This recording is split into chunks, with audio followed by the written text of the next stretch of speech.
Hello and welcome to HistoryPod. On the 6th of December 1969, teenager Meredith Hunter was killed at the Altamont Speedway Free Festival during a performance by the Rolling Stones. Intended to be a West Coast version of the Woodstock festival that had taken place earlier that year, the Altamont concert should have ended the 1960s on a high.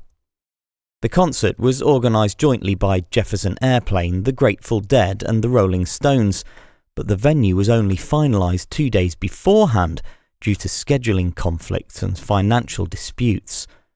As a result, the usual concert infrastructure was unable to be installed on time. This meant that both the stage and the venue as a whole were ill-prepared for the 300,000 concertgoers who attended. Members of the Hells Angels Motorcycle Club were given $500 of beer in return for providing informal security for the vulnerable stage. The exact details of the arrangement remain unclear, but as the day progressed, the mood of both the crowd and the Angels themselves began to deteriorate. Even the lead singer of Jefferson Airplane was knocked unconscious when he tried to stop fights breaking out, the Angels by then having armed themselves with sawn-off pool cues and motorcycle chains. Seeing the mounting violence, the Grateful Dead refused to play. The Rolling Stones began their set after dark.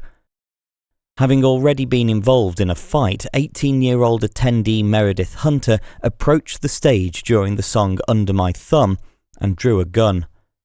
Alan Passero, one of the Hells Angels, disarmed him and delivered at least 2 stabs with a knife drawn from his belt.